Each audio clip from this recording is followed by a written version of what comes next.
ሰላም ጤና ይስጥልኝ የማትስ ኮሚቴር ቤተሰቦች እንደምን ቆያችሁ? ሴትን እንግዲህ ለማጠናቀቅ ሁለት ፓርቶች ይቀሩናል። በአራተኛው የሴት ክፍል የምንገናኘው አፕሊኬሽንስ ኦፍ ሴትስ ነው የምናነሳው። ስፔሻሊ ወርድ ፕሮብሌም ላይ ፎቢያ ያላችሁ ልጆች ወርድ ፕሮብሌም መስራት የሚያስጨንቃችሁ እስኪ በእያንዳንዱ ዩኒት እንደዚህ የገባን የወርድ ፕሮብሌም ችግሮቻችንን እንፈታለን። ዛሬ ስለ አፕሊኬሽንስ ኦፍ ሴት እናነሳለን። ወደ ሁለት የሚጠጉ አፕሊኬሽን ፕሮብሌሞችን ይዣችኋለሁ። አጠር ያለ ነው ይሄ ቪዲዮ። ስለዚህ በትዕግስት ብትከታተሉ ከሴት አፕሊኬሽን ጋር የሚመጣን ጥያቄ ያለ ብዙ ችግር ሶልቭ የምታደርጉ ይሆናል። ስለዚህ ምንድነው አፕሊኬሽንስ ኦፍ ሴት ላይ ሞስት ኦፍ ዘ ታይም የምንጠብቃቸው ጥያቄ ታስታውሱ ከሆነ ባለፈው በዲስከሽን ስለ ነምበር ኦፍ ኤ ዩኒየን ቢ ኢዝ ኢኳል ቱ ነምበር ኦፍ ኤ ፕላስ ነምበር ኦፍ ቢ ማይነስ ነምበር ኦፍ ኤ ኢንተርሴክሽን ቢ በሚል በመጨረሻው ዲስከሽን ላይ ፓርት 3 ላይ እንዳነሳ ነው ከሱ ጋር የተገናኘ ነውና ስፔሻሊ በአዲሱ ካሪኩለም እነዛ ላይ ፎከስ ያደረገ ነው። እነዚህ ሁለት ወርድ ፕሮብሌሞችን ብትሰሩ ኪ ናቸው፣ ኢምፖርታንት ናቸው። ሌሎቹ እንደነዛ መሰረት ያደረጉ ወርድ ፕሮብሌሞች ይገጥማቸዋል። ነገር ግን እነዚህ ዋናዎቹ ናቸው። እነዚህ በሁለት ወርድ ፕሮብሌሞች መካከል ያለው ልዩነት በደንብ አሳያችኋለሁ። በነዛ መካከል ፕራክቲስ ማድረግ ይጠበቅባቸዋል። በዚች አጭር ጊዜ ስለ አፕሊኬሽን እንደዚህ ለመቋጨት እንሞክራለን። ስለዚህ ምንድነው እዚህ ጋር ሁለት ነገር ነው የሚኖረው። የሴት ፕሮብሌም ወርድ ፕሮብሌም ስንሰራ ሞስት ኦፍ ዘ ታይም ሁለት ነገር ነው የሚቀርብልን። ከነዛ ሁለት ነገሮች ጋር ግን ስንመጣ ምን አለ ብዙውን ጊዜ እነዛ ሁለቱ ነገሮች ወይ ከዩኒቨርሳል ሴት ጋር የነሱ ዩኒየን እኩል ይሆናል ወይ ዩኒቨርሳል ሴቱ ከነሱ ይበልጣል። ያ ቻሌንጅ ነው ያለውና እሱን ቻሌንጅ በጥያቄዎቹ አሳያችኋለሁ። ወደ ጥያቄያችን እንግባ። እንደ መግቢያ እንደዚህ ካልኳችሁ እሺ አፕሊኬሽን ኦፍ ሴት ላይ ሁለት ፕሮብሌም ይዤላችኋለሁ ብያለሁ። የሆነ የመጀመሪያው ፕሮብሌም ነው። ፕሮብሌሙን እናንብብ። ለየትኛው ማቴማቲክስ ወርድ ፕሮብሌም በመጀመሪያ ኢኩዌሽኑን አንደርስታንድ ማድረግ ኢምፖርታንት ነው። ወደ ኢኩዌሽኑ እንምጣ። ኢን ኤ ክላስ ኦፍ 40 students every student participates in at least one club, the maths club or the science club. 25 students belong to the maths club, 20 students belong to the science club. how many students belong to both clubs የሚል ነው። ወደ ጥያቄው ከመሄዳችን በፊት ግን ውስጣችን አሁን እዚህ ጋር ሁለት ነገር አለ፣ ሁለት ሴት አለን። የማቴማቲክስ ክለብ እና የሳይንስ ክለብ በሚል ነምበር ኦፍ ኤ ነምበር ኦፍ ቢ ብለን ማስቀመጥ እንችላለን። ስለዚህ እነዚህ ሁለቱ ሴቶች አሉ። ከዚያ ግን ምንድነው እዚህ የተሰጠው 40 ይሆና እዚህ ጋር 40 የሚል ተሰጥቶናል። ይሄ የተሰጠን 40 ዩኒቨርሳል ሴት ነው ወይስ ዩኒየን ነው? የሁለቱ ዩኒየን ነው የሚለውን ለመወሰን ነው። ስለዚህ በዚህ ወርድ ፕሮብሌም ውስጥ ኪወርድ አለ። ይሄውና ይሄኛው ኪወርድ ምን የሚለው ኤቭሪ ስቱደንትስ ፓርቲሲፔትስ ኢን አት ሊስት ዋን ክለብ የሚለው ሐሳብ ለኛ ምን ነጋሪ ነው?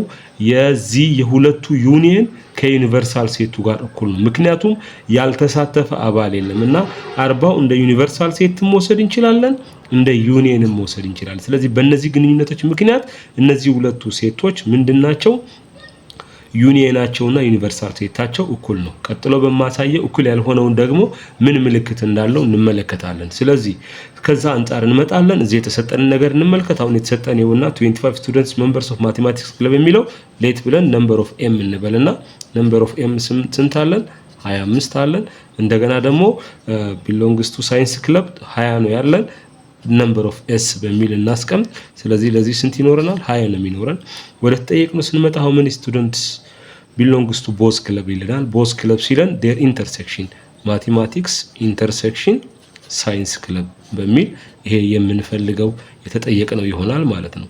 ስለዚህ ቅድም እዚህ ጋር ዲስከስ ደግሞ አድርጌ እንዳወራሁት ምንድነው የተሰጠን ማቴማቲክስ ዩኒየን ሳይንስ ነው የተሰጠን ማለት ነው። ስንት የሚለው 40 የሚለው ኦሬዲ ይሄ አባል ከማጋር እኩል ነው?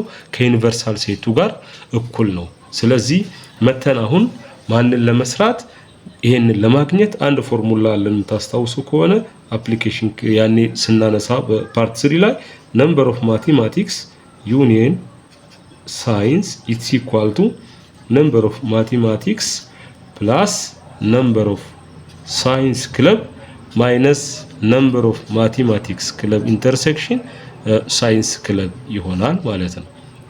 ስለዚህ አሁን መተን ይኸውና ዩኒየን ተሰጥቶናል። ስንት ነው? 40 ነው። በዚህ ቦታ 40 ብንተካ ማቴማቲክስ ክለብ ስንት አለን? 25 እዚህ ብንተካ እንደገና ደግሞ ሳይንስ ስንት አለን? 20 አለን ብንተካ ኦሬዲ አናውናችን ይቀራል። የተጠየቅነው ነምበር ኦፍ ቦስ ክለብ የሚል ነው። ማቴማቲክስ ኢንተርሴክሽን ሳይንስ ክለብ የሚለው ይቀረናል ማለት ነው። ስለዚህ ይሄንን ኢዚሊ ያው በተማሪ ቋንቋ እናውራና ይሄ ማይነስ ስላለ ወዲ ትራንስፈር አድርገን 40ንም ወደዛ ወስደነው ብንመለከት ኢኩዌሽናችን እንደዚህ አይነት ፎርም ይኖራል። ይሄን ወዲ ብንወስደው ፖዚቲቭ ነው። እንደዚህ ኤን ማቴማቲክስ ኢንተርሴክሽን ሳይንስ ይሆንና የዚህ ድምር 20 ሲደመር 25 ስንት አለን? 45 ይኖረናል። ይሄንን 40 ግን ደግሞ በተራ ወዲህ ብናመጣ ኢትስ ማይነስ ነው የሚሆነው። ስለዚህ ከዚህ ነምበር ኦፍ ማቴማቲክስ ኢንተርሴክሽን ሳይንስ ክለብ የሚኖረን 40 - 45 5 ይሆናል ማለት ነው። ስለዚህ ይሄን አግኝተናል። አሁን እነዚህ ምንድናቸው? የሁለቱ ክለብ ተሳታፊ ናቸው። የማቴማቲክስም የሳይንስም ክለብ ተሳታፊ ናቸው ማለት ነው። ስለዚህ ከዚህ ፕሮብሌም የምንረዳው ነምበር ኦፍ ኤ የተሰጠን 40 በሙሉ ዩኒየን አድርገን ወስደናል። ምክንያቱም every students participate in at least one of the club ስለሚል ከሁለቱ ውጪ ኮምፕሊመንት የለንም እና በዛ ምክንያት ነው ይሄንን የወሰድነው። ስለዚህ አፕሊኬሽን አንደኛው ምሳሌያችን ይሄ ነው። ወደ ሁለተኛው ምሳሌያችን ይዣችሁ ልሂድ። ሁለተኛው ምሳሌያችን ደግሞ የሚሆነው እዚህ እንደምትመለከቱት a survey was conducted among 50 high school students about their preferred hot beverages in the morning, tea or coffee.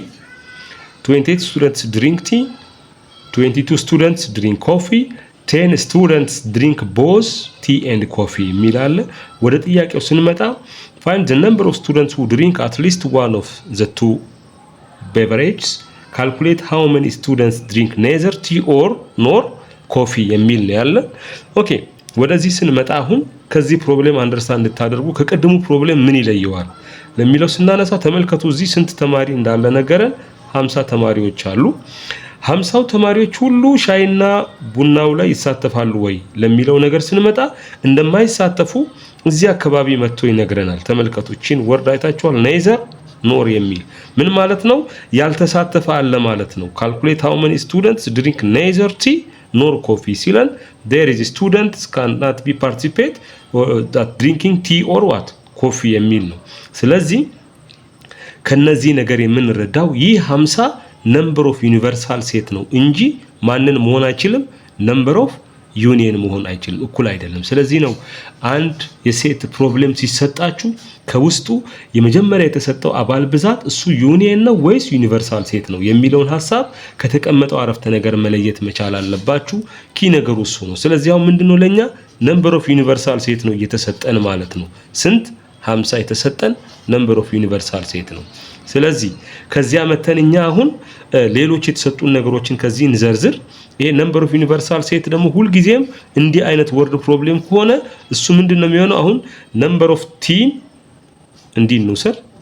ለሻይ 28 ስቱደንትስን ወስደን በዚህ መልክ ብናስቀምጥ ዩኒቨርሳል ሴት የምንለው this the union of tea and what coffee plus number of tea union c ኮምፕሊመንት ነው የሚሆነው።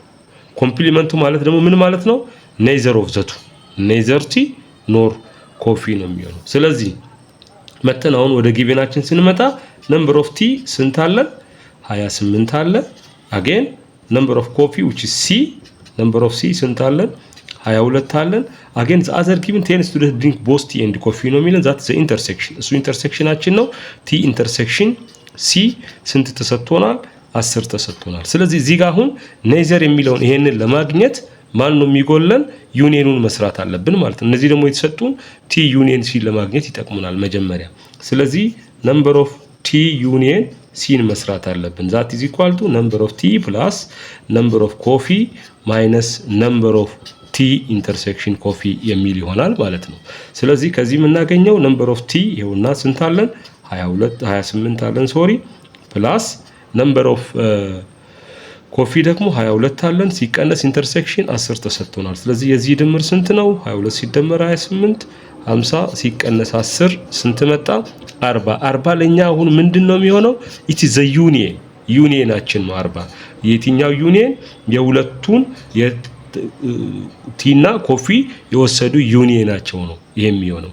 ስለዚህ አሁን ኔዘር የሚለውን ይሄ አንደኛን ጥያቄ የሰራንበት ነው። ሁለተኛን ጥያቄ ለመስራት ስንመጣ ሁለተኛ ጥያቄ ላይ neither tea nor coffee የሚል ነው ያለው። ስለዚህ እሱ ነው እዚህ ጋር ይሄውና በኮምፕሊመንት የገለጽኩላችሁ። ስለዚህ ይሄን ፎርሙላ ደግመነው ስንጽፍ number of universal set it's equal to number of t union c plus number of t union c ኮምፕሊመንት ነው የሚሆነው። ለዛ ነው neither tea nor coffee በዚህ ሲምቦላይዝ እናደርጋለን። ዩኒቨርሳል ሴት 50 አለን ብለናል። አጠቃላይ ኦል ስቱደንትስ ዩኒየኑን ደግሞ ያውን ሰርተን አመጣን። ስንት ነው? 40 ነው። ስለዚህ እዚህ ጋር ማን ይቀራል? ቲ ዩኒየን ሲ ኮምፕሊመንት ይቀረናል ማለት ነው። ስለዚህ ከዚህ ከስንት ላይ ከ50 ላይ ስንት እንቀንሳለን? 40 ስንቀንስ የምናገኘው ነምበር ኦፍ ቲ ዩኒየን ሲ ኮምፕሊመንት ነው የምናገኘው ማለት ነው። ሶ ያም ዲፈረንስ ስንት ይመጣል? 10 ዛትስ ነምበር ኦፍ ቲ ዩኒየን ሲ ኮምፕሊመንት ነው። ይሄ ማለት ነው ለኛ 10 ይመጣል። ማን ነው 10? አሁን neither tea nor coffee ማለት ነው። ይሄንን ይመስላል። ባይዘው ይሄንን ነገር አሁን ባለፈው ዲሞርጋን ስሎ ካስታወሳችሁ ምን ብለን ነበር? ካስታወሳችሁ ዲሞርጋን ስለ ኤ ዩኒየን ቢ ኮምፕሊመንት ማለት ምን ማለት ነው ብለናል። ኤ ኮምፕሊመንት ኢንተርሴክሽን ቢ ኮምፕሊመንት አላልንም። ስለዚህ በዛ ሴይንግ ነው ይሄኛው። አሁን ማን ብንል ቲ ዩኒየን ሲ ኮምፕሊመንት ማለት ቲ ኮምፕሊመንት ኢንተርሴክሽን ሲ ኮምፕሊመንት ነው የሚሆነው። neither tea nor coffee ነው የሚሆነው። ስለዚህ ይሄንን ነው የሚመስለው። ጠቅለል ለማድረግ ያክል ከቅድሙ ጥያቄ ይሄኛው የሚለይበትን መንገድ በደንብ አሳይቻችኋለሁ። እዚህ ይሄውናቺ neither tea nor coffee የሚለው ሐሳብ ነው ምንን የያዘው የሁለቱ ከዩኒቨርሳል ሴት አለመብለጣቸውን ያሳየን ያልተሳተፉ ስላሉ ነው። ስለዚህ በመጀመሪያው ላይ ግን አይታችሁ ከሆነ every students are participate የሚለን ሐሳብ አለ። ያው እዚህ ማየት ካስፈለገ የመጀመሪያው ላይ ምን አለን? 40 ስቱደንት ካለን በኋላ every students participate in at least one of the club ማለት 40 ከዩኒየኑ ጋር ከነምበር ኦፍ ዩኒቨርሳል ሴት ጋር እኩል ስለሆነ ዳይሬክት እንደ ዩኒየን ወስደናል። እዚህኛው ጋር ግን neither የሚል ጉዳይ ስለመጣ ያልተሳተፈ አለ። ስለዚህ ዩኒቨርሳል ሴት እና ዩኒየን እኩል አይሆንም። ከዩኒየኑ በማን ይበልጣል? በዩኒየን ኮምፕሊመንቱ ይበልጣል። ማን? ዩኒቨርሳል ሴቱ። ስለዚህ ማቴማቲክስ ላይ እንደዚህ ሴት ላይ ወርድ ፕሮብሌም ሲቀርብላችሁ ማስተዋል ያለባችሁ የመጀመሪያው ጉዳይ እሱ ነው፣ ጥያቄውን ከመስራታችን በፊት። ከዛ በተረፈ ሞስት ኦፍ ዘ ታይም እንደዚህ የሚሰሩ ናቸው። ሌሎች አፕሊኬሽኖችንም እንግዲህ እየገባችሁ እንድትሰሩ እየጋበዝኳችሁ ከዚህ በሚቀጥለው በአምስተኛው ክፍልና በስድስተኛው ክፍል ግን በቅርብ ጊዜ ስለ ሴት የተካተቱትን የናሽናል ኤግዛም ጥያቄዎች ምን ጎበኝ ይሆናል። እንደውም ካስፈለገ በቀጣይ የምለቅላችሁ በጉጉት እንድትጠብቁ የ2018 ፈርስት ራውንድ እና ሰከንድ ራውንድ ላይ የነበረን የሴት ጥያቄ ለመጎብኘት እንሞክራለን። ሌሎችንም እስከ 2014 ያሉትንም ጥያቄዎች እናያለን። ዛሬ አብራችሁን ስለቆያችሁ አመሰግናለሁ። የሚጠቅም ነገር እንዳገኛችሁ ተስፋ አደርጋለሁ። ቱ ለርን ማቴማቲክስ ዱ ማቴማቲክስ